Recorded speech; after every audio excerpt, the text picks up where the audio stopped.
দর্শক, আমন্ত্রণ জানাচ্ছি আজকের সংবাদ বিশ্লেষণে। আজকের সংবাদ বিশ্লেষণে আমরা আসলে অনেকগুলো বিষয় নিয়ে আলোচনা করব। তার ভিতরে গত ৭২ ঘন্টা নিয়ে যে বিষয়টি নিয়ে সবচেয়ে বেশি রাজনীতির মাঠ গরম হয়ে আছে, আমরা সেই বিষয়টি নিয়ে মূলত আলোচনা করব। আর আজকে আমাদের সাথে আলোচনায় আছেন সিনিয়র সাংবাদিক কামরুজ্জামান বাবু। বাবু, আপনাকে আমন্ত্রণ আমাদের অনুষ্ঠানে। ধন্যবাদ। প্রথমে আমি যেটা জানতে চাই যে আসলে গত ৭২ ঘন্টা বা তারও কিছু বেশি সময় হবে, রাজনীতির মাঠ সারা দেশ উত্তপ্ত, কিন্তু ক্যান্টনমেন্ট হাসনাত আবদুল্লাহ, সার্জিস আলমের একটা রহস্য ঘেরা পোস্ট, ফেসবুক পোস্ট নিয়ে। কিন্তু আমার প্রশ্নটা হচ্ছে যে সেখানে সবচেয়ে বেশি ঘুরে ফিরে আলোচনায় এসেছে হচ্ছে আওয়ামী লীগ নির্বাচনে অংশ নিতে পারবে কিনা এবং আওয়ামী লীগকে পুনর্বাসনের প্রক্রিয়া। আপনি যদি খেয়াল করবেন তাহলে দেখবেন যে জাস্ট এখন থেকে ২৪ ঘন্টা আগে বা ৩২ ঘন্টা আগে হবে, আওয়ামী লীগের সাবেক স্বরাষ্ট্র প্রতিমন্ত্রী বা স্বরাষ্ট্রমন্ত্রী, আওয়ামী লীগের তথ্য প্রতিমন্ত্রী আরাফাত একটা ডয়েস ভ্যালিকে একটা ইন্টারভিউ দিয়েছেন, যেখানে তিনি স্পষ্ট করে বলেছেন যে ডক্টর ইউনূস সরকারের আমলে, সরকারের অধীনে নির্বাচন করার কোনো ইচ্ছা আওয়ামী লীগের নেই। তো সেটাই যদি হয়, তাহলে আওয়ামী লীগের নির্বাচনে ফেরা নিয়ে এত আলোচনা কেন? আপনার কি মনে হয়? হ্যাঁ নবীন, আপনি খুবই যথার্থই বলেছেন। দেখেন, আমরা গ্রাম বাংলায় একটা কথা বলি, যার বিয়ে তার খবর নাই, পাড়াপড়শির ঘুম নাই, আমরা বলি না? আমি খুবই অবাক হলাম যে হাসনাত আবদুল্লাহ হাসনাত আবদুল্লাহ তো খুব পরিচিত মুখ, বিভিন্ন জায়গায় তাকে বলতে শুনেছি আওয়ামী লীগ বাংলাদেশে অপ্রাসঙ্গিক। আচ্ছা, যদিও মানে এটা তার মতামত, এটা জনগণ এটা বলছে কিনা এটা আমরা জানি না, আমি তো বলিনি, আপনিও তো বলেননি। এখন হ্যাঁ, তারা বলছে তারা জুলাই আগস্টের আন্দোলনের নেতৃত্বে ছিল, অগ্রভাগে ছিল। এখন প্রশ্ন হচ্ছে হঠাৎ করে কেন এই প্রসঙ্গটা আসলো? দেশে প্রসঙ্গ ছিল নির্বাচন, সংস্কার আগে না নির্বাচন আগে, আমরা যেটা বলছিলাম ডিম আগে না মুরগি আগে, মানে এরকম একটা কথা উঠছিল। তো হঠাৎ করে এই সংস্কার নির্বাচন সব বাদ দিয়ে হঠাৎ করে আওয়ামী লীগের উত্থানটা কেন, নির্বাচনে অংশগ্রহণের বিষয়টা কেন, মানে আওয়ামী লীগ কেন নির্বাচনে মানে আসবে কিনা, রিফাইন্ড হবে কিনা, আওয়ামী লীগ সুযোগ পাবে কিনা, এই প্রসঙ্গ কারা তুললো? এই প্রসঙ্গ কি, আমার প্রশ্ন হচ্ছে যে আওয়ামী লীগ করে সে বলছে কোথাও? মানে তারা তো নাই, কাউকে নাই। আচ্ছা আসেন, বা আমরা যে দেখছি শেখ হাসিনা ভারতে বসে তিনি বিভিন্ন জায়গায় ফোনে বক্তৃতা দিচ্ছেন, ভার্চুয়াল বক্তৃতা দিচ্ছেন তার দলীয় নেতাকর্মীদের উদ্দেশ্যে। সেখানেও কি আওয়ামী লীগ বলছে যে ওনারা ইলেকশনে অংশ নিবে বা ইয়ে করবে বা তারা পুনর্বাসিত হতে চায়? কিছু বলছে? বলে নাই। এখন এইটা একটা, ওই যে বললাম, নিরুত্তাপ মাঠে উত্তাপ তৈরি করার যে প্রক্রিয়া, এখন অনেকে মনে করছে, আমি মনে করি এটার পিছনে একটা ষড়যন্ত্র আছে। দেখুন, আমরা কিন্তু খুব সাদা চোখে যেটা দেখি, সাদা চোখে সেটা না। বিএনপির ভারপ্রাপ্ত চেয়ারম্যান তারেক রহমান এই ৫ অগস্টের পরে কিন্তু তিনি অনেকবার সতর্ক করেছেন, দেশবাসীকে বলেছেন, রাজনৈতিক দলগুলোকে বলেছেন যে ষড়যন্ত্র হচ্ছে বা এখনো অনেক গভীরে অনেক কিছু আছে যা আমরা জানি না, খুব সহজ না, খুব সহজভাবে মানে আমরা যা ভাবছি তা না, আসলে কিন্তু দৃশ্যপটতায় তাই যদি না হয়। আসেন, গতকালকে বলেছি, আজকেও বলেছি, দেখেন হাসনাত আবদুল্লাহ যেই স্ট্যাটাস দিয়েছে, ক্যান্টনমেন্টকে উদ্ধৃত করে বলেছে উত্তরপাড়া এবং ভারতের প্রেসক্রিপশনে কোনো কিছু হবে না, আওয়ামী লীগ পুনর্বাসিত হবে না। এবং বাংলাদেশে আমার জানা মতে, আপনি জানেন কিনা, আপনার জানা মতে কি আছে, কোনো রাজনীতিবিদ আজ পর্যন্ত এরকম একটা পরিস্থিতিতে ক্যান্টনমেন্টকে দিকে আঙ্গুল তুলে কথা বলছে বলে আমার জানা নাই।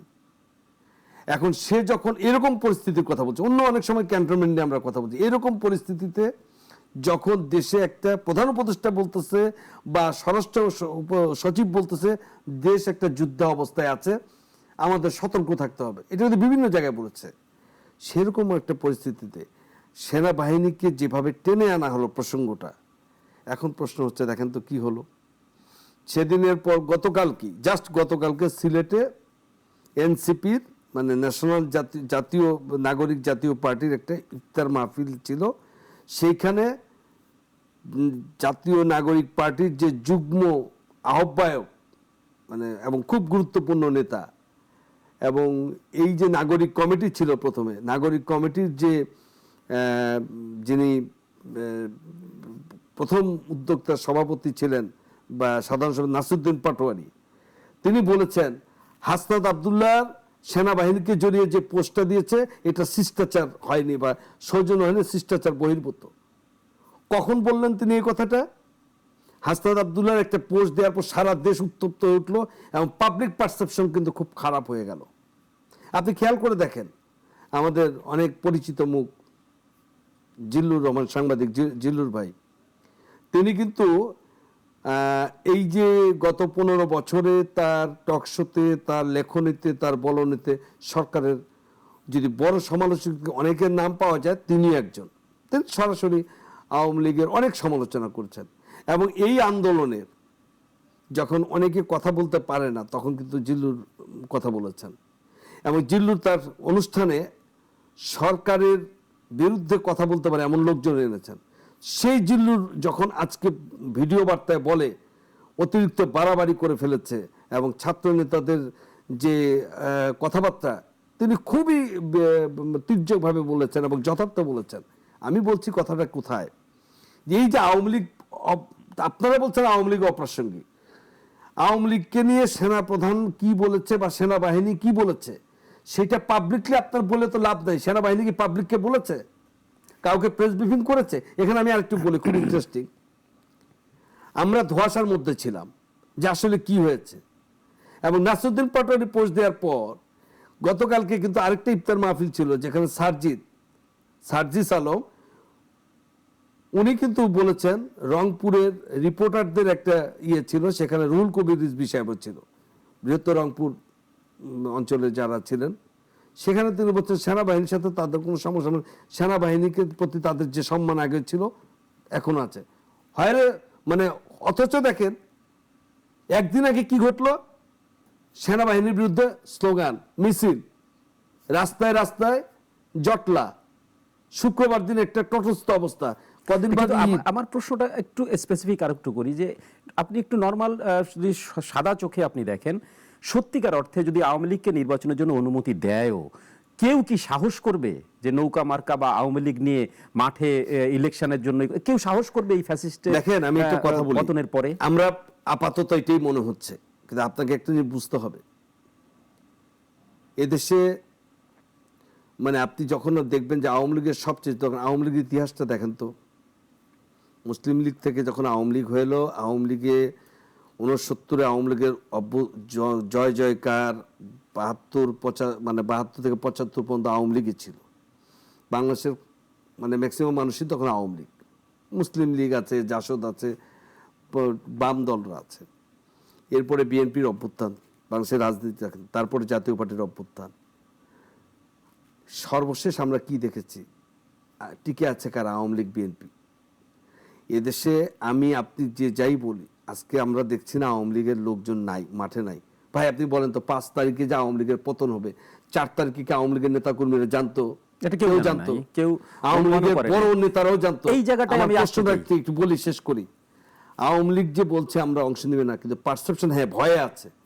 যদি আপনি একবার মুখ খুলে বলেন, আপনি না বললেন আমি না বলি, বিএনপি যদি শুধু বলে যে আওয়ামী লীগ অবাধে রাজনীতি করতে পারবে, সমস্যা নাই, শুধু যারা দোষী তারা পারবে না, আওয়ামী লীগ কোথা থেকে বের হবে আপনি কল্পনা করতে পারবেন না। হ্যাঁ, ইলেকশনে অংশ নেওয়ার মতো উপযুক্ত ক্যান্ডিডেট পাবে কিনা অনেক সমস্যা আছে। এই নমিনেশন কে চূড়ান্ত করবে, এগুলো ভাই অনেক পরের কথা, এগুলো অনেক পরের কথা। তার আগের যে আলোচনাটা আসেন, ক্যান্টনমেন্টের আমরা বিবৃতি কালকে বলেছিলাম, ক্যান্টনমেন্ট থেকে তো কোনো বিবৃতি আসে নাই। হাসনাত আব্দুল্লাহ দিলেন মতামত, নাসিরউদ্দিন পাটোয়ারি বললেন এটা শিষ্টাচার বহির্ভূত হয়েছে এবং শিষ্টাচারের মধ্যে পড়ে না। সার্জিস আলম কালকে বললেন সেনাবাহিনীর প্রতি আমাদের অগাধ সম্মান আগেও যেমন ছিল এখনো আছে, খুব ভালো কথা।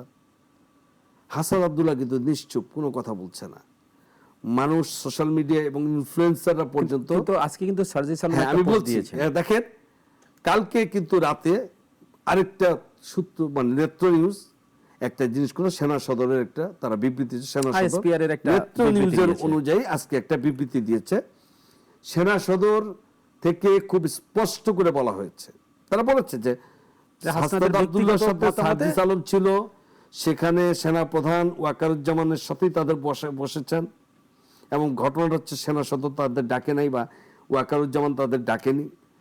হাসনাত আবদুল্লাহ এবং সার্জিস আলম অনেকদিন থেকেই তারা সেনাপ্রধানের সাথে বসতে চাচ্ছিলেন, এবং সেই বসাটা সেদিন যখন তাকে ফোন করেছে, তিনি আসতে বলছে সেনা সদর, তারা বলছে তারা সেনা ভবনে যাবে।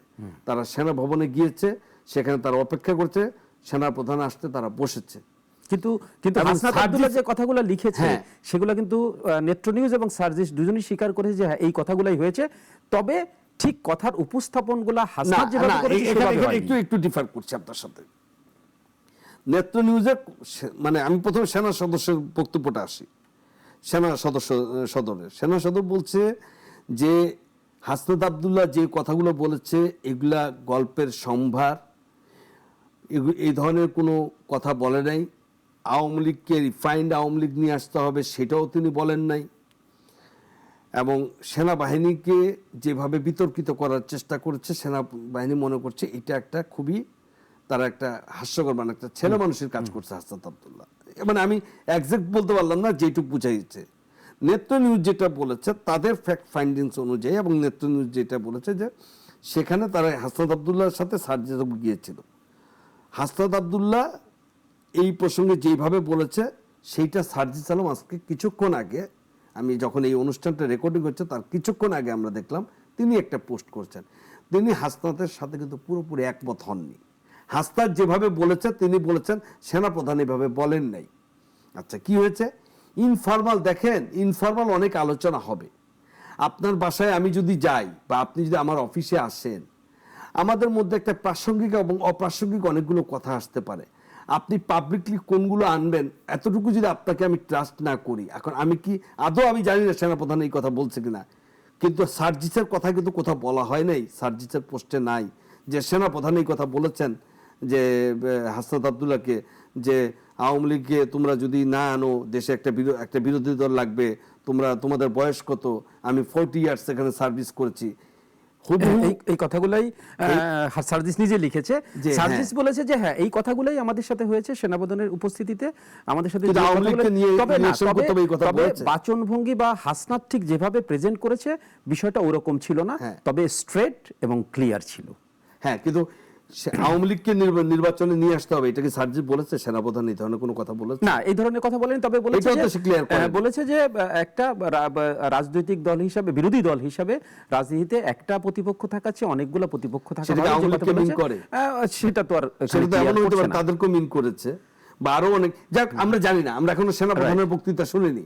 আমি সেনাপ্রধানের পক্ষে বলতে চাচ্ছি না, আমি হাসনাতের বিপক্ষে। আমি যেটা বলতে চাচ্ছি, আমার একটা প্রশ্ন আছে। ঘটনা একটা ঘটেছে 11 তারিখে ঘটলো, সার্জিস এবং হাসনাত দুজনেই গেল। আমার কিন্তু সবসময় আমার কাছে মনে হচ্ছে ব্যক্তিগতভাবে সার্জিসকে আমি দেখেছি খুবই সূক্ষ্ম ঠান্ডা মাথা, কিন্তু হাসনাত লিডার হিসেবে রাজপথের সবচেয়ে লড়াকু সাহসী সৈনিক আমি মনে করি। কারণ ও যখন কথা বলে দেখবেন আপনার লোকজন দাঁড়িয়ে যায়। সার্জিস যখন কথা বলে খুবই একাডেমিক আলোচনা করে। তা হাসনাতের কাছ থেকে তো মানুষের আশাটা অনেক বেশি, প্রত্যাশা, আমাদের প্রত্যাশাটা অনেক বেশি। ভাই আপনি যে বললেন 11 দিন বললেন না, তার মানে কিছু একটা ঘটছে, যেখানে সার্জিস তো কোনো কিছুই বলে নাই। তা আপনি ফেসবুকে আগে লিখলেন কেন? আচ্ছা, লিখবেন, আপত্তি নেই। আপনারা দুজন কি গিয়েছিলেন কি আপনাদের, আমার প্রশ্ন, ন্যাশনাল মানে জাতীয় নাগরিক কমিটির সিদ্ধান্ত অনুযায়ী নাকি আপনারা? সার্জিস আসলে ক্লিয়ার করেছে যে সরাসরি সার্জিস বলেছে যে মূলত আমরা মিলিটারি সেক্রেটারি অফ সেনাবাহিনী প্রধান, তার সাথে আমাদের যোগাযোগ হতো। রাওয়া ক্লাবের অনুষ্ঠানে যখন সতর্ক করলেন সেনাপ্রধান, হ্যাঁ সতর্ক করলেন, তখন আমরা তাকে টেক্সট দিয়েছিলাম যে আপনাদের কাছে আসলে এই ধরনের কোনো ঘটনা ঘটতে পারে এরকম কোনো কিছু ইঙ্গিত আছে কিনা। তখন উনি তাদেরকে রিপ্লাই করেছিল সরাসরি আলোচনা করতে পারে। আমি আমার একটা প্রশ্ন, আমি নিজেই প্রশ্ন উত্তর খুঁজে পাচ্ছি না ভাই। এটা আমি একা না, কালকে অন্যান্য রাজনীতিবিদ দলগুলো বলছে। ভাই এই প্রশ্ন যে আপনাদের মনে আসছে, আপনারা অন্যদের সাথে আলোচনা করলেন না কেন? তখন তাদের রাজনৈতিক দল ছিল না। আচ্ছা ভাই, 1 মিনিট, তাদের নাগরিক কমিটি ছিল। নাগরিক কমিটি ছিল। আমি আর একটু বলি, ওনারা দুজন, যেটা গণ অধিকার, জাতীয় গণ অধিকার, যেটা বিপিনুরের দল, তাদের যে সেক্রেটারি মহাসচিব রাশেদ প্রশ্নটা তুলছে, সব জায়গায় আপনারা দুজন কেন? আপনারা যাবেন ভালো কথা, আপনাদের মনে একটা প্রশ্ন উঠছে, আপনারা কি বিএনপির সাথে আলোচনা করছিলেন? আপনারা কি জামাত ইসলামের সাথে আলোচনা করছিলেন? কারণ আপনারা তো বললেন সবাই মিলে আপনারা করছেন। তো আপনাদের মনে যখন এই আশঙ্কাটা আসলো, হাসনাত সার্জিস আপনারা অনেক বুদ্ধিমান লোক, আপনাদের মনের মধ্যে যখন এই আশঙ্কাটা আসলো যে সেনাপ্রধান যে এরকম একটা বক্তৃতা দিল, তার কাছে কি কোনো তথ্য আছে কিনা আমাদেরকে একটু বলেন। তো ভালো কথা, আপনারা এই বিষয়টা নিয়ে আপনারা অন্য রাজনৈতিক দলগুলোর সাথে কথা বললেন না কেন? আপনারা নিজেরা দুজন যোগাযোগ করে ফেললেন, আপনারা নিজেরা গেলেন, আপনারা যাওয়ার পরে একজন আবার হঠাৎ করে 11 দিন পরে মনে হলো যে সেনাপ্রধান আমাকে এটা বলছে, উনি রাজনীতি হস্তক্ষেপ করতেছে, উনি একটা ধাম করে একটা পোস্ট দিয়ে দেশের মধ্যে একটা হুলস্থুল এখন যেহেতু তারা রাজনৈতিক দলের অংশ, সুতরাং তারা এই ধরনের বিষয় বলতেই পারে। তবে এটা সত্যি কথা, সেনাবাহিনীর বিষয়ে আরো সতর্ক হওয়া উচিত এখন কথোপকথনে। আমরা ছাত্র নেতৃত্বের প্রতি আমাদের জাতি, আমিও মনে করি অসম্ভব প্রত্যাশা আছে, এখনো থাকবে। কারণ তারা আমাদের নতুন ভাবে কথা বলেছে, নতুনের গল্প শুনিয়েছে, নতুন বয়ান দিয়েছে, নতুন সমাজ ব্যবস্থা, রাষ্ট্র ব্যবস্থা, বন্দোবস্তের কথা বলেছে। অনেকদিন শব্দগুলো শুনিনি। তিতুমিরের বাঁশের কেল্লা পড়েছি, সেখানে আমরা রাজনৈতিক বন্দোবস্ত শব্দটা পড়েছি। এই বন্দোবস্ত থেকে আমার একটা কোশ্চেন আছে, এটা করতেই হবে ঠিক এই মুহূর্তে। আসলে কামরুজ্জামান বাবু, খুব সহজ হিসাবে বলতে হবে যে 15 বছরের এমন ক্ষমতাধর একজন নেত্রীকে মাত্র 2 মাস বা 1 মাসের আন্দোলনে নামিয়ে ফেলা, এটা চারটিখানি কথা না, অনেক বড় একটা ঘটনা। সেই ঘটনার নেতৃত্বে কিন্তু এরাই ছিল। হ্যাঁ, এদের পেছনে বিএনপি থাকতে পারে বা ছিল, জামাত ছিল, অন্যান্য রাজনৈতিক দল ছিল, সাধারণ মানুষ ছিল, অভিভাবকরাও ছিল। কিন্তু মূল ফ্রন্ট লাইনে যারা ছিল, যাদের ফেস ভ্যালু তৈরি হয়েছে, তাদের সেভ এক্সিট পয়েন্টটা কোথায় আছে এখন? এখন আপনি তাদেরকে কি দিবেন, কি দিলেন তাদের? আপনাকে আমি মুক্তিযোদ্ধাদের তো তবু একটা সার্টিফিকেট দিয়েছেন, একটা স্বীকৃতি দিয়েছেন। এই আহত যারা আছে, যারা নিহত হয়েছে এবং যারা এখন নতুন স্বপ্ন দেখাচ্ছে জাতিকে, তাদেরকে তাহলে আপনি কি দিবেন? এদের সেভ এক্সিটটা কোথায়? আচ্ছা, আপনি সেফ এক্সিটের কথা বলছেন, আপনি কি সেফ এন্ট্রি নিয়েছিলেন? এন্ট্রি যখন নেওয়া হয়েছে তখন তো এরাই কয়েকজন ছিল, এরপরে সবাই কিন্তু একসাথে ওয়ান ওয়ে রোড। এখানে রাজনীতি কিন্তু আপনি একবার যখন করতে আসছেন, আপনার রাজনীতি থেকে আপনি কি বলেছেন কথা, আপনি আসিফ মাহমুদের, মানে আমি খুব বিস্মিত। আমি তার প্রতি মানে সম্পূর্ণ সম্মান রেখে বলতে চাই, তিনি একজন সরকার উপদেষ্টা, এই মুহূর্তে রাষ্ট্রের মানে অসম্ভব গুরুত্বপূর্ণ একটা পোস্টে তিনি আছেন। তিনি যখন বললেন যে যদি 5ই অগাস্টে সফল না হতেন, তাহলে আমরা সশস্ত্র আন্দোলন গড়ে তুলতাম, অস্ত্র হাতে তুলে নিতাম। আজকে সামাজিক যোগাযোগ মাধ্যমে অনেকে লিখছে, তো আপনাদের তো ওই দিন তো সশস্ত্র আন্দোলন করতে হয়নি, তাহলে সশস্ত্র আন্দোলন তো যেহেতু করেন নাই, তার মানে অস্ত্র আছে, তো অস্ত্রগুলো কি জমা দিচ্ছেন নাকি? সোশ্যাল মিডিয়ায় ভাইরাল হওয়া অনেক কথা হয়তো না, আমি কেন বলছি, কারণ এই সুযোগটা তো আমরা করে দিচ্ছি ভাই। উনি যখন বলবেন, উনি দায়িত্ব নিয়ে কথা বলবেন। কেন বলবেন? কারণ উনাকে বুঝতে হবে উনি রাষ্ট্রের একটা দায়িত্বশীল জায়গায় আছেন। দায়িত্বশীল। আমি বলছি, আমাদের প্রফেসর ইউনূস সাহেব কি বলেছেন, মন খুলে সমালোচনা করুন। আমি কিন্তু সেই, আমাদের প্রেস সচিব কি বলেছেন, দেশে এখন স্বাধীনতা, গঠনমূলক সমালোচনা করুন, কোনো সমস্যা নেই, সংবাদপত্র স্বাধীনতা ভোগ করছে। আমি তো সেই স্বাধীনতার দাবি নিয়ে কথা বলছি। আমার প্রশ্নটা খুব পরিষ্কার। দেখুন, আপনি বলছেন সেফ এক্সিট, এই সেফ এক্সিটটা যেটা আমি বলছিলাম যে আসলে এটা রাজনীতি একটা, মানে আপনি কি করবেন, তারা বলছেন মানে একটা সুন্দর সমাজ ব্যবস্থা, মানুষের ন্যায্যতা থাকবে, মানুষের সম্মানবোধ থাকবে, মানুষ অসম্মানিত হবে না, গুম খুনে রাজনীতি হবে না, তাদের এই আশার আলো দেখিয়ে তারা এসেছে। এক্সিট নিয়ে প্রশ্ন আসছে কেন? আসছে যখন, না আমি বলি তখন আসবে। সেফ শব্দটা আপনি তখন খুঁজবেন যখন আপনি নিজেকে, আপনি এমন কিছু করেছেন যে আপনি সেফ খোঁজাচ্ছেন, দরকার নাই তো। লেট মি ফিনিশ, আরেকটা জিনিস বলি। দেখেন, এই আন্দোলনের পরে আমাদের যে কিছু সাইবার যোদ্ধা, আমরা 5 আগস্টের আগে যাদেরকে সাইবার শত্রু বলেছি বা সাইবার, তাদেরকে কিন্তু 5 আগস্টের পট পরিবর্তন সাইবার যোদ্ধা বলেছি, সাইবার বীর হিরো বলছি আমরা। তারা আজকে আমাদের যখন খুব কষ্ট লাগে, দেশের অন্য জায়গা থেকে অনেকে কটাক্ষ করে আমাদের তরুণ ছাত্র নেতৃত্বকে, কারণ এই তরুণ ছাত্র নেতৃত্বকে দেখলে আমরা মনে করতাম যে তারা করেছি।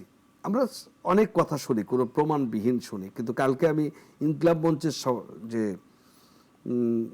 তরুণ নেতা শরীফ, তার একটি টকশো দেখছিলাম, দৈনিক আমার দেশের। সেখানে তিনি বলছিলেন যে কেন আমি জাতীয় নাগরিক পার্টি থেকে গেলাম না, কারণ আমার মঞ্চ আমাকে অ্যালাউ করলো না। এই কারণে একটা কথা বলেছে, আপনাকে আমি বলি, বলেছে, ভাই রে, তোমার পাঞ্জাবির দাম আর আমার পাঞ্জাবির দামের তুলনা যেন খুব বেশি না হয়। আমি তোমার রুমে থাকি, তুমি আজকে যে গেঞ্জিটা পরো, কালকে সেই গেঞ্জিটা যদি না দেখে অন্য গেঞ্জি দেখি, তখন কিন্তু মানে উনি বুঝিয়েছেন এবং বলেছেন যে কিছু কিছু আমরা অভিযোগ এসেছে, করাপশন অভিযোগ, আমরা জুলাইয়ের কোনো আন্দোলন, ছাত্রনেতার আন্দোলনের মধ্যে যদি আমরা দেখি যে তারা করাপশন করছে, তাহলে আমরা খুব কষ্ট পাবো এবং আমি এই কারণে যাইনি। এই যে যখন একই রাজপথের সহযোদ্ধা এই কথাটি বলে, তখন আমি কিন্তু ভীত হই অন্য কারণে। তখন কিন্তু আমার মনে হয়, আহা, তাহলে তো এরকম যেন না হয় যে আন্দোলনের কারণে এটা হয়েছে। আমি শরীফের উদ্ধৃতিটা বুঝতে পারছি যে এই সেফ এক্সিটের যে বলছেন, সেফ এক্সিট লাগবে না, আমি যদি আমার কাজটা ঠিকঠাক মতো করি, সেফ এক্সিটের প্রশ্ন করি। এদেশের মানুষ আমরা সবাই, তারা এদেশের সন্তান, কৃতি সন্তান, গর্বিত সন্তান, তাদেরকে একটি মনে করতে হবে যে সামনে এখন যেটা হচ্ছে, ভাই, জনগণের হাতে সবকিছু ছাড়তে হবে। আপনাদেরকে আমরা ক্ষমতা জনগণ দিয়েছিল, ট্রু, নিতে বলেছিল, নিয়েছেন, কিন্তু 7 মাসের অবস্থা দৃশ্যপটে যে জায়গায় এসেছে, এইখান থেকে যদি 3টা জিনিস, আপনারা দ্রব্যমূল্যের দাম ভালো রেখেছেন, সরকারকে বলবো এই মুহূর্তে 10-এ 9, আমার মতো সাধারণ মানুষ, আমি বাজার করে খাই, আমি নিজ হাতে বাজার করি, আমি এই জন্য বলছি, আমি বলবো আইন শৃঙ্খলা পরিস্থিতিতে 10-এ 2। আমি বলবো যে এই মুহূর্তে সরকারের যে অবকাঠামো উন্নয়নগত যে কাজকর্ম আছে, খুবই খারাপ অবস্থা, অর্থনৈতিক এখনো ভালো হয়নি, ভালো হচ্ছে। তো সেই জায়গা থেকে জনসন্তুষ্টি আনতে হলে যেটা করতে হবে, জনসেবা দিতে হলে সার্ভিস সেক্টরে যান, হাসপাতালগুলোর অবস্থা। আচ্ছা, আজকে বলে তো ভাই, সামাজিক যোগাযোগ মাধ্যম বললেন যে ভাইরাল হওয়ার জন্য না, কিছু কিছু কথা সত্য থাকে। জুলকার সারিন একজন আছেন, তিনি আল জাজিরার, জুলকার নাইন সারিন আল জাজিরার তিনি করেন, কি বলে, অনুসন্ধানী সাংবাদিক। আপনার মনে আছে জেনারেল আজিজের ব্যাপারে তিনি অনুসন্ধানী প্রতিবেদন করেছিল, করে তিনি একটা আলোড়ন তৈরি করেছিলেন। তিনি লিখেছেন, তার একটা পোস্ট দেখলাম, সত্যি মিথ্যা জানি না, জুলাইয়ের আন্দোলনের আহতদের নিয়ে, পঙ্গুদের নিয়ে সরোয়ার্দী উদ্যানে ইফতার হয়, আর 1300 এলিট শ্রেণীকে নিয়ে 5 স্টার হোটেলে ইফতার হয়।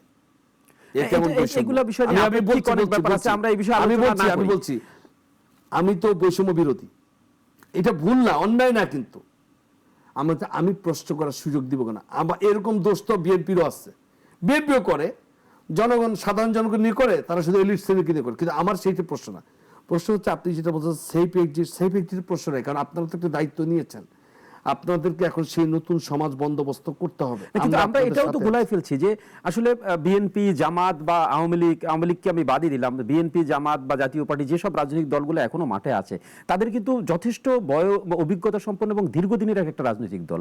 তাদের সাথে আমরা এই 2 মাসের একটা রাজনৈতিক দলকে কিন্তু গুলিয়ে ফেলছি।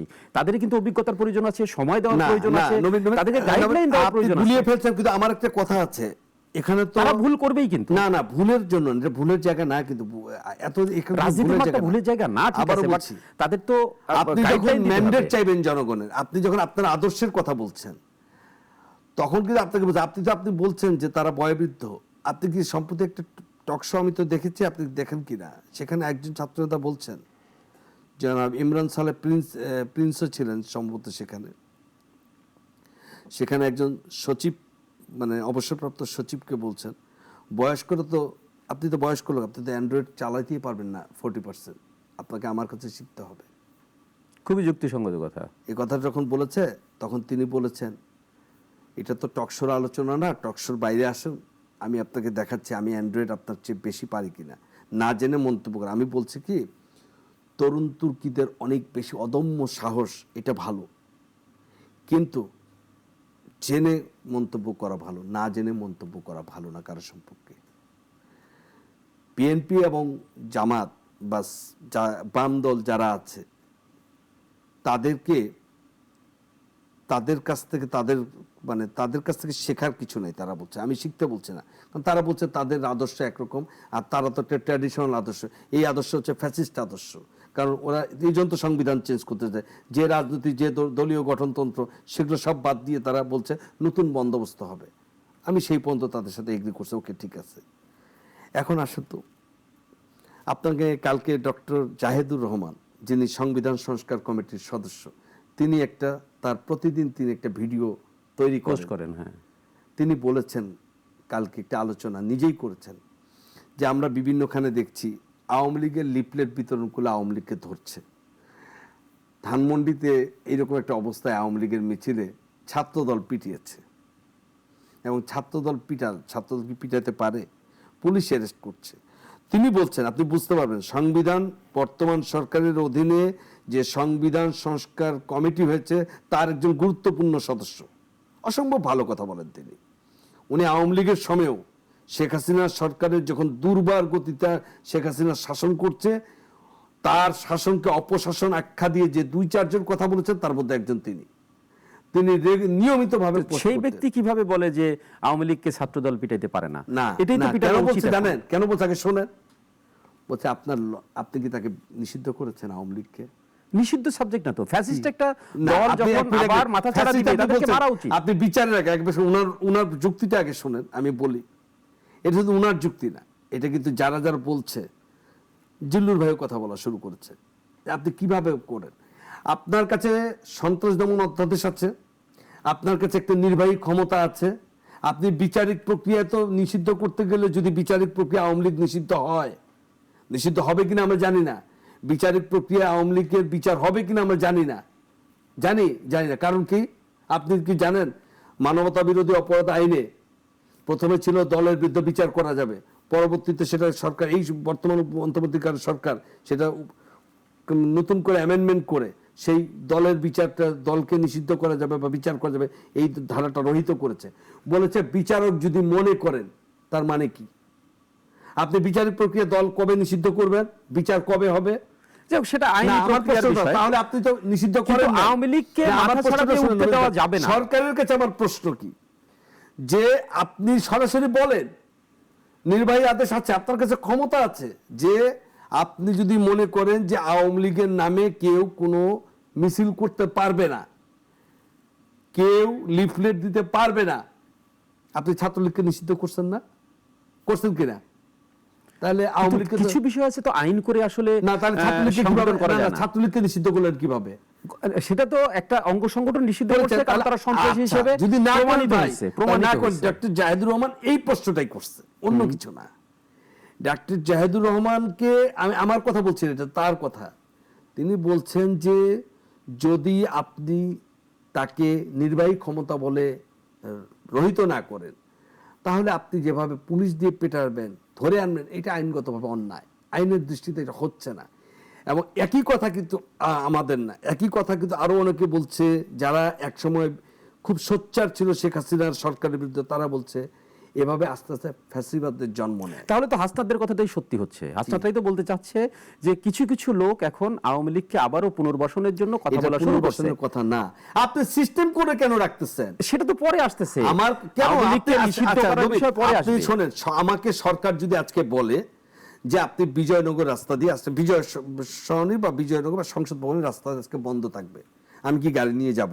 না, প্রশ্নই ওঠে না। আচ্ছা, এখন আমি যদি যাওয়ার পরে বলেন যে কেন ঢুকলেন, কিন্তু সুবিধাটা হচ্ছে গাড়ি বন্ধ করেছে, হেঁটে যেতে তো না করা হয়নি। এই বিষয়টা নিয়ে আমরা কথা নিষিদ্ধ করতে পারছেন যে অপরাধে, ছাত্রলীগকে যে অপরাধে নিষিদ্ধ করেছেন, তো এটা তো বিচারিক প্রক্রিয়া করেননি, এটা কি করছেন? নির্বাহী আদেশে করেছেন, এবং এটা হইতো না। কিন্তু আওয়ামী লীগকে নিষিদ্ধ করতে গেলে অবশ্যই এটা, আমি বলছি না নিষিদ্ধ, আইনি ব্যাপার আছে। আবার বলে, আমি বলছি না নিষিদ্ধ করতে, এটা সরকারের ইচ্ছা। জামাতও তো একটা বড় রাজনৈতিক দল ছিল, তাদেরও তো নিষিদ্ধ করা হয়েছে। আওয়ামী লীগ এখন যে প্রক্রিয়া নিষিদ্ধ করা হয়েছে সেই প্রক্রিয়া আওয়ামী লীগকে নিষিদ্ধ করা যায়। সরকার কত বছর পরে এসে ক্ষমতা ছাড়ার ঠিক 3-4 দিন আগে আওয়ামী লীগের প্রসঙ্গটা, এটা অপ্রাসঙ্গিক দল, অপ্রাসঙ্গিক বলা হলো, তাদের কোনো কার্যক্রম নাই, তাদের নেতা নাই, কে কোথায় যায় না। আমরা ঘুরে ফিরে আওয়ামী লীগের পুনর্বাসন নিয়ে আমরা সারা দেশ অস্থির। আওয়ামী লীগ আসছে মাঝে মধ্যে, মাঝখানে শুধু বিলবোর্ডে আসতেছে আওয়ামী লীগ আরো ভয়ঙ্কর রূপে আসবে। শোনেন, আজকে আপনিও তো গণমাধ্যমে কাজ করছেন, আমিও করছি, আমাদের সহকর্মী করছে। আমি খালেদ মহিউদ্দিনের একটা কথা আমার খুব ভালো হচ্ছে। খালেদ মহিউদ্দিন বলছে, আমার কাছে জেনে নেন, কোনো একটা টক শোতে বলতেছে আগামী 2-4-10 বছরে আওয়ামী লীগের রাজনীতিতে আওয়ামী লীগ কোনো দাঁড়াতে পারবে না। যে কথাটা আপনি বলছেন যে আওয়ামী লীগে দাঁড়াবে কি, প্রথমত যে আওয়ামী লীগ নিজেই বলতেছে আমরা প্রফেসর ইউনূসের এই যে অন্তর্বর্তীকালীন সরকার তার অধীনে নির্বাচন করব না, কারণ ওনারা বলছেন যে সমতা নাই, এখানে দাঁড়ানোর কোনো সিচুয়েশন নেই, ওনারা তো বুঝছেন। ফলে আওয়ামী লীগ যেমন জামাত ইসলামীর কথা কথা জামাতকে সামনে রেখে একটা ধরনের রাজনীতি করত, আমাদেরকে সারা 15 বছর আমাদেরকে মুক্তিযুদ্ধ চেতনা, আমি সরাসরি বলছি, চেতনাটাকে, মুক্তিযুদ্ধের চেতনাকে আওয়ামী লীগ লালন করেছে, ধারণ করেছে, কিন্তু চেতনা এমন এক জায়গায় নিয়ে গেছে যা অনেককে চেতনা হারিয়ে ফেলেছে। ঠিক আমার এখন মনে হচ্ছে কি জানেন, এই যে দয়া করে আমি এই যারা এখন রাজনীতি দলে আছেন, তরুণ ছাত্র নেতৃত্বে আছেন, দয়া করে এই কিছু হলে আওয়ামী লীগ, আমাদের সরকারও দেখে কিছু হলেই বলে আওয়ামী লীগ করছে। ঠিক আওয়ামী লীগ যেমন বলতো, কিছু হলে বিএনপি জামাত বলতো, এখন ঠিক একই, আমরা বিএনপি জামাতকে বাঁচিয়ে রেখেছিলই কিন্তু আওয়ামী লীগ, এবং আওয়ামী লীগের দুজন ব্যক্তি বিশেষ করে 2 থেকে 3 জন আজকে আপনাকে বলি। শেখ হাসিনা, প্রধানমন্ত্রী শেখ হাসিনা, তখনকার সড়ক যোগাযোগ মন্ত্রী ওবায়দুল কাদের, এবং তখনকার তথ্য এবং পরবর্তীতে পররাষ্ট্রমন্ত্রী হাসান মাহমুদ, এই 3 জনেই আমার ধারণা জামাত এবং বিএনপি কি করতো না করতো জাতিকে জানাতে পারতো। আর এখন আমাদের সরকারের কোনো উপদেষ্টা এবং আমাদের এই ছাত্র রাজনীতি এবং কেউ ভাই আওয়ামী লীগের কথা বাদ দেন, নিজের কথা এখন বলেন। আওয়ামী লীগ এখন আর আপনারাই বলছেন এটা অপ্রাসঙ্গিক, তা আওয়ামী লীগকে জোর করে আপনার প্রাসঙ্গিক করছেন কেন? হ্যাঁ, এবার আসেন জনগণ কি বলছে। আমরা না, জনগণ আসলে খুব মানে জনগণ হচ্ছে কি বলবো, এত অভাগা পৃথিবীতে বাংলাদেশের জনগণ ছাড়া কোনো জাতি নেই। কারণ আমরা না সবাই জনগণের দোহাই দিই, যাই জনগণের জন্য খাবার আনতেছি, জনগণের সব করছি, জনগণ আসলে কি পাচ্ছে? আসলে আপনি বলেন তো, সামনে ঈদ, পঙ্গু হাসপাতালে আপনি এর মধ্যে গিয়েছেন কিনা আমি জানি না, আমি আমার নিজস্ব ব্যক্তিগত প্রয়োজনে পঙ্গু হাসপাতালের সেইখানে গিয়েছিলাম। আপনার কেউ কখনো ওই হাসপাতালগুলো ভিজিট করেছে? কতজন ঈদ যে আছে ওই পরিবারগুলো আছে কতজন? এগুলো আসলে একটা কথা বলি, কামরুজ্জামান বাবু, আমরা জানি কোনো একদিন এই যে আহতদের জন্য যা করার কথা ছিল কতটুকু করা হয়েছে, এগুলো আমাদেরকে প্রত্যেককেই যাতে আমাদেরকে বিবেক দংশিত হবে। এই বিষয়টা নিয়ে একটা কথাও আছে কামরুজ্জামান বাবু, আমরা যেমন আমি একটা উদাহরণ দিয়ে বলতে চাই যে ধরেন আপনার খুব একটা সমস্যাগত কারণে আপনার সন্তানটাকে আমি মানুষ করলাম, দীর্ঘদিন মানুষ করে বড়ও করলাম, এটা আমি রেসপন্সিবিলিটি মনে করছি বা আপনি আমাকে দিয়েছেন, কিন্তু একটা পর্যায়ে এসে যদি আমি দাবি করি যে সন্তানটা আমাকে দিয়ে দেন, তাহলে এটা অযৌক্তিক দাবি হবে, কারণ সন্তানটা আপনারই, আমি জাস্ট দাবি করেছি। তো ফ্যাসিস্ট আন্দোলনের সময় ফ্যাসিস্টের যারা আন্দোলন করেছে তাদের ভিতরে কেউ নিহত হয়েছে, কেউ আহত হয়েছে, কেউ জীবিত আছে, কেউ সুস্থ আছে, ভালো আছে, কিন্তু এই যে আন্দোলনের যে জায়গাটা, এই জায়গাটা তো টিকে থাকতে হবে, তাদেরকেও দেখতে হবে এবং এই তরুণ তুর্কিদেরকেও বাঁচিয়ে রাখতে হবে আগামীর রাজনীতির জন্য, এটাও বাস্তবতা। তো সেটার জন্য আসলে একটা, আপনি যেটা বলছিলেন আগে যে সমন্বিত এবং সমতার ভিত্তিতে একটা জিনিস করা উচিত। আমি বলছি যে আমি শুধু ক্ষোভের বহিঃপ্রকাশটা কিন্তু আপনাকে দেখাই, আমি শুধু একটা কোশ্চেন করতে যাচ্ছিলাম যে আসলে এই যে নতুন রাজনৈতিক দলটা হলো জাতীয় নাগরিক পার্টি, এদের বয়স হয়তো 2 মাস হলো, এখনো নিবন্ধন পুরোপুরি পেয়েছে কিনা বা আমি কার্যক্রম চলছে পেয়েছে কিনা বা তারা ইলেকশনের মতো সমস্ত কাগজপত্র তাদের হাতে আসে কিনা আমি জানি না। এর ভিতরে যে ইলেকশন, তারা যেটা বলছে সেটা তাদের পয়েন্ট অফ ভিউ থেকে, যে ইলেকশনটা যে তাড়াতাড়ি হওয়ার জন্য বিএনপি বা অন্য রাজনৈতিক দল থেকে চাপ আছে, আর তারা বলছে ইলেকশন একটু পিছায় দিক, আমাদের একটু গুছাতে হবে। এই যে একটা মানে কি বলে দ্বৈরথ, এই বিষয়টা নিয়ে আপনি কি? আপনাকে আমি বলি, আপনি প্রসঙ্গটা ভালো তুলেছেন, কিন্তু তারা ওনারা আপনারা হয়তো খেয়াল করবেন যে আমি নাহিদ ইসলামের সর্বশেষ কথাটা শুনছিলাম, কোনো একটি গণমাধ্যমে তার ইন্টারভিউ আমি দেখছিলাম, তিনি যেটা বলেছেন তার একটা যুক্তি আছে। তিনি বলছেন যে দেখেন, দেশ আসলে এখন একটা দেশে নির্বাচন অনুষ্ঠান হওয়ার মতো দেশের স্বাভাবিক অবস্থা নাই, কারণ পুলিশ রিফর্ম হয় নাই, এখানে ভোটার তালিকা হয়তো সংশোধন হবে, তারপরে ওদের একটা দাবি আছে যে 18 বছর নয় 16 বছর, 23 বছর, তারপরে 23 বছরে, মানে 16 বছর হলে আপনি ভোটার হতে পারবেন, 23 বছরে ক্যান্ডিডেট হওয়া যাবে, আপনি নির্বাচন করতে পারবেন। এবং তারা মনে করছে যে দেশে আইন শৃঙ্খলা পরিস্থিতি যথেষ্ট ব্যাপক হারে উন্নতি হতে হবে। তারপরে একটা দেশ নির্বাচনমুখী হওয়ার জন্য যা যা সংস্কার প্রয়োজন, কারণ শত শত লোকের প্রাণহানি হয়েছে, সেই রক্তের উপর দিয়ে একটা সরকার হয়েছে, এটা তাদের বয়ান। সেই বয়ানের অনুযায়ী যে একটা দেশ হুট করে নির্বাচন, এখনই এটা দেশ নির্বাচনমুখী না হয়ে সংস্কার করুক, তারপরে একটা গণপরিষদ নির্বাচন হোক, একটা সংবিধানটাকে একটা নতুন করে আলোক হোক, তারপরে জাতীয় সংসদ নির্বাচন হোক, এটা প্রথম। তারপরে তারা বলছে না ঠিক আছে, এর আগে ছিল স্থানীয় সরকার আগে হোক, যেহেতু অন্য স্টেক হোল্ডাররা মানেনি, বিএনপি এটা মানেনি। এখন তারা বলছে যে হতে পারে কি গণপরিষদ এবং জাতীয় সংসদ একসাথে। গণপরিষদ আসলে কেন দরকার এটা বিএনপি অনেকে প্রশ্ন করছে। আবার তারা সেকেন্ড রিপাবলিক ক্লিয়ার করতে পারেনি না, সেকেন্ড রিপাবলিকের কথা যখন বলেছে তখন বিএনপি বলছে সেকেন্ড রিপাবলিকটারই প্রয়োজনটা কেন, আমরা কেন নিজেদের সেকেন্ড রিপাবলিক বলবো। এগুলো নিয়ে আসলে তাদের মধ্যে এখনো কোনো পরিষ্কার অবস্থান আসেনি। এখন দেখেন গতকাল কি মানে গত 22 মার্চ বিএনপির ভারপ্রাপ্ত চেয়ারম্যান তারেক রহমান বলেছেন সংস্কার এবং নির্বাচনকে মুখোমুখি করা হচ্ছে। তিনি বলেছেন দেখুন, সংস্কার হচ্ছে একটি সম্পূর্ণভাবে চলমান প্রক্রিয়া, সংস্কার কখনো একদিনে শেষ হয় না, কিন্তু সংস্কার কবে শেষ হবে তার জন্য নির্বাচন থেমে থাকতে পারে না। এটা একটা যুক্তির পয়েন্ট তুলছেন। আর আপনি যে কথাটা বলছেন যে তারা কি এটা দাবিটাকে অন্যায্য কিনা, তারা তো 2 মাস হলো তাদের এখনো কার্যক্রম শুরু করেছে, কেউ কোনো নিবন্ধন পায়নি, তাদের জন্য কঠিন না। নবীন, আপনি এদেশে 111 দেখেছেন, আপনি এদেশে 96-এর আন্দোলন দেখেছেন, 2001-এর পরে 2007-এর পরে ব্যাপক বড় আন্দোলন দেখেছেন আওয়ামী লীগের, এরশাদ সাহেবের নির্বাচনও দেখেছি, আপনিও দেখছেন, আমরা দেখছি। আপনার কি মনে হয় আগামী 1 বছর সময় দিলে আরো এরা গুছিয়ে উঠে নির্বাচনটার, এখনো যেভাবে নাহিদ ইসলাম কিন্তু বলেছে যে আসলে আমাদের গোছানোর জন্য আমরা গোছানো, নির্বাচনের বিষয়টা নিয়ে আমরা আসবো, তার আগে নাহিদ একটা ইসলাম বিরতি শেষ নিতে করে হবে। দেই, প্রসঙ্গটা শেষ করতে হবে। নাহিদ ইসলাম কিন্তু বলেছেন আমরা প্রস্তুত আছি, আমরা নির্বাচন করতে পারবো। নাহিদ ইসলাম সময়ে নিজেদের প্রস্তুতির জন্য বলে নাই, তিনি বলেছেন আমরা প্রস্তুত আছি। এবং আমি তাকে স্যালুট করি, যেটা অনেক আগে থেকে বলছি, যে আসুন জনগণের কাতারে আসুন, জনগণের কাছে ভোট চান, জনরায় নিয়ে এসে দেশ পরিচালনা করুন। আমি এবার একটা ভিন্ন প্রসঙ্গে একটু যেতে চাই, সেটা হচ্ছে যে 5 আগস্ট, তার মানে 7-8 মাস, তারেক রহমান এই মুহূর্তে তরুণ এবং সবার সবচেয়ে পছন্দের যে নেতা, উনি দেশে নেই। অনেকেই এখনো ধারণা করছে যে তারেক রহমান দেশে ফিরে আসলে অনেক প্রেক্ষাপট, অনেক কিছুই বদলে যেতে পারে বা যাবে। আবার কেউ কেউ বলছেন যে আসলে উনি ফিরছেন না, কারণ ওনার মানে এখনো মাথার উপরে মামলার খড়গ, অনেক কিছুই আছে। কিন্তু আসলে সাধারণ মানুষ, আমি নিজে চায়ের দোকান থেকে শুরু করে সব জায়গায় যে আলোচনা শুনেছি, যে উনি যদি যখন আসবে বাংলাদেশে, আসলে ঢাকা শহর বা বাংলাদেশ স্টাক হয়ে যাওয়ার কথা, এমন জনপ্রিয়তা তিনি এখন হোল্ড করছেন এই মুহূর্তে।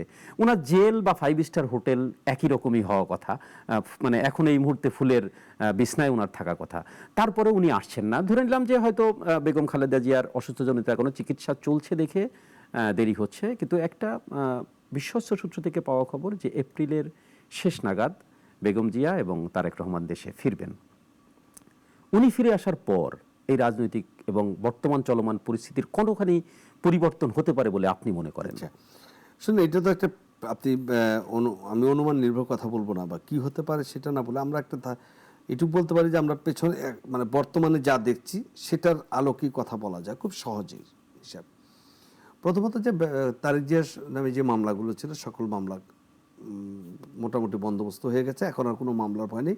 শুধু একটি মামলার রায় অ্যাপিলেট ডিভিশন পর্যন্ত নিয়ে গেছে, এটা সরকারি আপিল করেছে, এবং এইটা হয়েছে যে যেন সেখান থেকেও জিনিসটা একবারে ক্লিয়ারেন্স আসে যে না, এই মামলায় সে আর কোনো দোষ কেউ আর সাব্যস্ত করতে পারবে না। এবং তারপরে তিনি একটা খুব বাজে সিচুয়েশন দেখে গিয়েছিলেন, যাওয়ার সময় তার যাওয়াটা কিন্তু খুবই খারাপ অবস্থা ছিল। আপনি চিন্তা করেন, তারেক রহমানের বাবা অমানবিক ছিল যাওয়াটা। একটা মানে স্বাধীনতা যুদ্ধে, মহান মুক্তিযুদ্ধে জিয়া রহমানের অবদান, যে মানুষটি, তারপরে তিনি সেনাবাহিনীতে তিনি ছিলেন deputy chief of staff, army staff, যখন শেখ মুজিবুর রহমান, বঙ্গবন্ধু শেখ মুজিবুর রহমান যখন প্রাইম মিনিস্টার, তারপরে তিনি রাষ্ট্রনায়ক হলেন।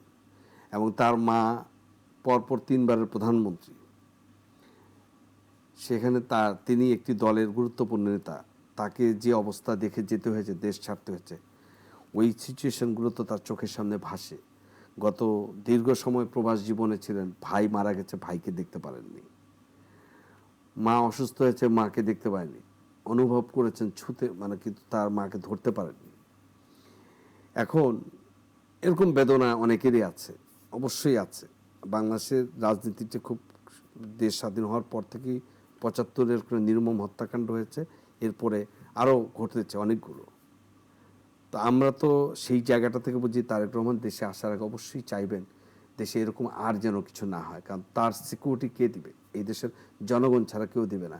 এখনও আইন শৃঙ্খলা পরিস্থিতি আপনি ভালো করতে পারেননি, উনি নিশ্চয়ই আসবেন। উনি কিন্তু দলটাকে উনি না থেকেও, আপনি খেয়াল করেন গত 15-16 বছরে কোন অবস্থার মধ্য দিয়ে, যখন রাজপথে দাঁড়ানো যেত না, একটা ব্যানার নিয়ে দাঁড়াতে গেলেও পারমিশন নিয়ে দাঁড়াতে হয়েছে, সেইভাবে একটা দলকে ভিডিও কনফারেন্সের মাধ্যমে বসে থেকে, বাংলাদেশ যখন দিন তখন কিন্তু ওখানে রাত, এই মানুষটা কিন্তু জেগে জেগে থেকে তাকে কিন্তু আপনাকে দলীয় নেতা কর্মীদের আপনি জিজ্ঞেস করেন যে সেই গলাচিপা থানা ছাত্র দলের সভাপতির ফোন নাম্বার কি আমার এখানকার অনেকে বিএনপির নেতাদের কাছে আছে কিনা জানি না, তারেক রহমানের কাছে আছে, কারণ উনি ডিরেক্ট কানেক্ট করেন।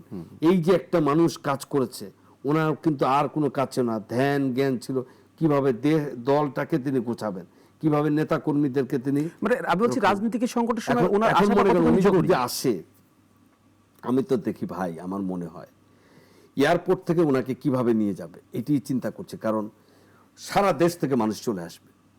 আপনি মনে হয় দেখেছেন বেগম জিয়া যেদিন যান, হ্যাঁ, পুরো ঢাকা শহর, মানে বিশেষ পুরো করে ঢাকা এয়ারপোর্ট শহর রোড, কিন্তু আমাদের অফিসটা এয়ারপোর্ট রোডের কারণেই আমরা থেকে দেখতে আমাদের পেরেছিলাম। পুলিশ বাহিনী কেউ কিছু, মানে একটা কিছু কিভাবে বলা যাবে থাকে এটা না। জানা। আর তারেক জিয়া যেদিন আসবেন, আমার ধরো বর্তমান অবস্থায় সারা বাংলাদেশ, যদি তারেক জিয়া নিজে কাউকে না জানায় আসেন, হুট করে এসে বলে, মানে এটা তো হবে না, আমি বলছি কথার কথা, হয়তোবা তিনি নেতা কর্মীদের বলবেন যে না, কেউ রাস্তাঘাট বন্ধ করবে না, তোমরা, আমি চাই না অরাজকতা হোক, কারণ মানুষের কষ্ট না হোক, উনি বলতে পারেন। তারপরেও বলছি, মানে পুষ্প বৃষ্টিতে তাকে মানে স্নান করিয়ে নিয়ে যাওয়া নিতে কতখানি হবে। কঠিন এবং সেটা হয়তো ব্যাপার হবে। শেষ পর্যন্ত হেলিকপ্টার নিতে হতে পারে, বিমান তারপরেও বন্দর। আমি জাস্ট জানতে চাচ্ছি কিন্তু যে উনি যদি আসেন, দেশের রাজনৈতিক গুণগত পরিবর্তনের কথা Right, আমি সেটা প্রথমে জানতে আমি চাচ্ছি, যেটা বলছি যে হ্যাঁ, যেটা আমাদের বিএনপির নেতৃবৃন্দ বলে যে অনেকখানি বিএনপি তো অনেক বড় একটা দল, আর এই মুহূর্তে আওয়ামী লীগ নাই। আগে কিন্তু একটা ছিল, প্রতিপক্ষ ছিল। জামাত ইসলাম কোথাও কোথাও তাদের প্রতিপক্ষ, সারা বাংলাদেশের প্রতিপক্ষ না কিন্তু, বা ছাত্র তাদের বিএনপির মতো আম জনতার পার্টি না। তো সেই জায়গা থেকে কিছু কিছু জায়গায় দলের অনেক জায়গায় নিয়ন্ত্রণ রাখাটা কঠিন। তারেক রহমান আসলে প্রথম হচ্ছে দলের সম্পূর্ণ গোছানো হয়ে যাবে সাংগঠনিকভাবে। দ্বিতীয় হচ্ছে এখন যে একটা আশঙ্কা বা এক ধরনের ভয়ভীতি কাজ করে, বা এক ধরনের নেতৃত্ব শূন্যতার কাজ করে, যে বেগম জিয়াও নাই, তারেক জিয়াও নাই, মানুষের মনে এক ধরনের সন্দেহ, যাওয়ার পরে বলছে -2 ফর্মুলা কিনা, এগুলো মানুষ চিন্তামুক্ত হবে। এরপরে সবচেয়ে যেটা গুরুত্বপূর্ণ হচ্ছে, দেশে আর যাই হোক কোনো ধরনের অসাংবিধানিক কোনো কিছু চাপিয়ে দেওয়ার কেউ চেষ্টা করতে পারবে না। এবং কারণ তার উপস্থিতি মানেই হচ্ছে, আপনি মনে রাখবেন, মানে বাংলাদেশে এই মুহূর্তে যে বিএনপির যে অবস্থান, কোটি কোটি মানুষের প্রস্তুতি নিয়ে থাকা, যে কোনো অন্যায়ের প্রতিহত করা। এবং আপনি সবচেয়ে অবাক হবেন যে তারেক রহমানকে আমরা 91 থেকে 95-এ যে তারেক রহমানকে দেখেছি, 2001 থেকে 2005-এ যা দেখেছি, আমি নিজে মাঝে মধ্যে অবাক হই। তার 2008-9-এর পরে 10, 11, 12, 13, 14, 15, 16, 17, 18 পর্যন্ত যা দেখেছি, 18-র পরেও তারেক রহমানকে এখন মিলাতে পারি না। তার বাচনভঙ্গি, তার প্রক্ষেপণ নিশ্চয়ই মানুষের মধ্যে সবাই একটা কথাই বলছে, উনি এখন অনেক ম্যাচিউর। আর আমরা রাজনীতির মাঠের এই যে ওনার ফিরে আসা এবং রাজনৈতিক মাঠ কিছুটা স্থিতিশীল হওয়া এবং জনগণ একটা স্বস্তি পাওয়া, এই প্রত্যাশা নিয়ে আজকের সংবাদ বিশ্লেষণ শেষ করতে চাই। প্রিয় দর্শক, আপনারা দেখছিলেন সংবাদ বিশ্লেষণ। আগামীতে আবারও অন্য কোনো প্রসঙ্গ নিয়ে কথা হবে। ততক্ষণ পর্যন্ত আমাদের সাথেই থাকুন, বাংলাদেশের সাথেই থাকুন। ধন্যবাদ।